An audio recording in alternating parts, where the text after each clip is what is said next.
कि आपने एक सदस्य के रूप में जिस प्रकार से मुझे आज सम्मान दिया है और पूरा सदन जिस प्रकार से मेरे विधायकी जीवन करीब 20 साल का रहा है, अभी तक का जो सफ़र है, और उसमें सब लोगों के साथ मिलकर जब काम शुरू किए और मुझे लगा कि आज का दिन मैंने कभी कल्पना नहीं की थी, और आज जिस प्रकार से आप हमने सभी अभिभावकों के शब्दों में मैं कहूँ जो आशीर्वाद मुझे मिला है, निश्चित रूप से मैं पूरे सदन को इसके लिए आभार व्यक्त करता हूँ। माननीय अध्यक्ष जी, सदन में अपने माननीय उप मुख्यमंत्री आदरणीय सम्राट चौधरी जी, माननीय उप मुख्यमंत्री विजय सिन्हा जी, अपने वरिष्ठ मंत्री आदरणीय विजय कुमार चौधरी जी, हमारे सभी दलों के नेता हमारे आदरणीय सरवीन कुमार जी, हमारे लोजपा के राजू तिवारी जी, ज्योति मांझी जी, माधव आनंद जी, हमारे विधानसभा के उपाध्यक्ष नवीन नारायण यादव जी, मैं सबको और पूरे सदन को, हमारे सभी साथी जिनके साथ हम लोगों ने काम किया है, मैं सबको प्रणाम करता हूं और सबको आभार व्यक्त करता हूं। माननीय मुख्यमंत्री जी, जब से हम लोग सदन में आए तब से इनको काम करते देखा, और मैं मानता हूं कि राजनीति के दृष्टि से जो नए लोग आते हैं राजनीति में, जहां एक और अपनी पार्टी के विचारों से हम लोग आते हैं और वहीं जनता के बीच में भी एक मत लेके आते हैं, और जनता का मत जब मिलता है तो कई मुद्दों के साथ हम उनके से जुड़ते भी हैं, लेकिन उन मुद्दों के साथ अपने विचारों के साथ आगे बढ़ने का जो कला यहाँ पर सीखने को मिलता है इस सदन में आने के बाद, कि कैसे हम अपने विषयों को भी उठाए, अनुशासन की गरिमा को भी रखें, और साथ ही साथ ये भी कह सकते हैं कि अपने जनता की आवाज बनकर भी हम बैठे। तो कहीं ना कहीं इस पूरे तीनों विषयों को साथ में लेकर एक विधायक के रूप में हम यहाँ बैठते हैं, और यहाँ से सदन की भी गरिमा कैसे बढ़े इसकी भी चिंता करते हैं। मैंने मुख्यमंत्री जी को कई अवसरों पर देखा है। 2006 में मैं पहली बार विधायक बना अध्यक्ष जी, और तब से लेकर मुख्यमंत्री जी ने किस प्रकार से पूरे बिहार की छवि को, अभी चर्चा विजय चौधरी जी जिस शब्दों का कर रहे थे, हम लोग भी बिहार से बाहर जाकर पढ़े हैं, और उस पढ़ाई लिखाई करने के दौरान किस प्रकार के शब्दों का प्रयोग बिहार के लिए किया जाता था। 2005 के पहले का कालखंड मैं इस सदन में सत्ता और विपक्ष के रूप में नहीं है कि उस छात्र के रूप में बता रहा हूं जो हम लोग भी पढ़ते थे तो जब, और उस पूरे बिहार की उस छवि को उस समय से लेकर और आज जब हम 2026 में खड़े हैं तो कहीं ना कहीं लगता है कि अपना बिहार आज देश में भी अगर सम्मान पा रहा है तो कहीं ना कहीं हम लोगों ने पिछले 20 वर्षों में जो बिहार की छवि बदली है उसका एक बहुत बड़ा कारण है। माननीय प्रधानमंत्री जी ने मुझ पर भरोसा किया, पार्टी के काम करने के इन्होंने सिस्टम को हमेशा सम्मान दिया है, और मैं ये मानता हूं कि इस सदन में कई ऐसे हमारे पूर्व के वरिष्ठ नेता रहे हैं जिन्होंने बिहार को कई गरिमामय समय दिया, लेकिन कुछ लोग जो अभी साक्षात रूप से हमारे सामने हैं, जो नेतृत्व हमारे सामने हैं, जिनसे हमें प्रेरणा लेनी चाहिए। मैं कह सकता हूं कि देश के प्रधानमंत्री जी ने जहां सेवा के भाव से काम किया, वहीं माननीय मुख्यमंत्री जी ने सुशासन की प्रक्रिया को पूरी तरह से सरकार में रहते हुए कैसे हम ट्रांसपेरेंट सरकार दे पाए, ये छवि कैसे बने, उस परिस्थिति में जब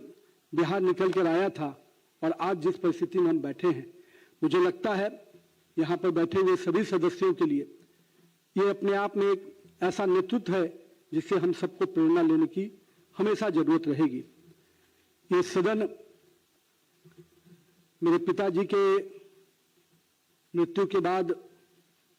मैं भी सदन का सदस्य बना,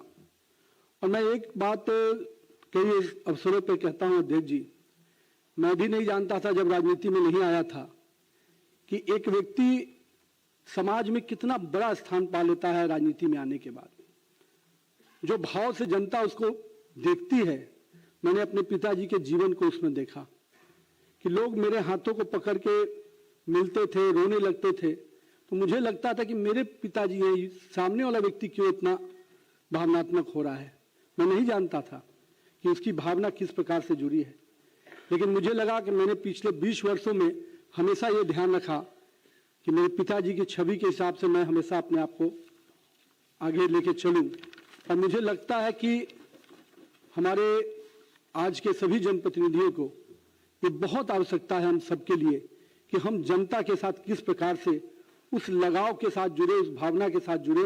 ताकि जब हम नहीं भी रहे, हम जब हमारे काम की बातें हों उस समय भी हमारे प्रति उनकी वही भावना रहे। तो नहीं, हमारे राजनीति में एक सही रूप से सफलता तब मिलेगी जब हमारे नहीं रहने पर भी लोग उस रूप से हमें याद करेंगे। साथ ही साथ सदन की हर छोटी बड़ी घटनाओं का से मैंने भी बहुत कुछ सीखा है। हम लोगों ने सदन में सरकार में रहते हुए सरकार के विषयों को कैसे उठाया जाए, कैसे अपना काम विधायक के रूप में कराया जाए, और साथ में विपक्ष में भी रहे तो विपक्ष की भी जो गरिमा होती है उस गरिमा के साथ कैसे काम किया जाए। दोनों ही समय में हम लोगों ने काम करने का मौका मिला और मैं मानता हूं कि मेरे राजनीतिक जीवन में इस सदन का कामकाज को देखकर बहुत कुछ सीखने का मौका मिला है। तो ये अपने आप में एक ऐसा स्थान है जहां देश में, विश्व में लोकतंत्र का इतिहास, कहते हैं कि वैभवशाली इतिहास में लोकतंत्र की जननी कहा जाता है बिहार, और उस लोकतंत्र की जननी में इस विधानसभा का बहुत बड़ा हमेशा योगदान रहा है और रहेगा। और हम सब कोई आज के अपने सभी सदस्यों का आभार भी व्यक्त करते हैं और अध्यक्ष जी इतना विश्वास दिलाते हैं आप सबको कि एक विधायक के रूप में जो भूमिका, हम मंत्री के रूप में जो मौका पार्टी और माननीय मुख्यमंत्री ने दिया है, अब पार्टी ने भूमिका जरूर बदली है, पर विधायक के रूप में मैं अगर यहाँ हूँ तो निश्चित रूप से यहाँ के राज्य के विकास में जो भी मेरी भूमिका हो पाएगी, दोनों ही हमारे एनडीए दलों के लोग जो भी मुझसे उम्मीद करेंगे, मैं निश्चित रूप से बिहार के विकास में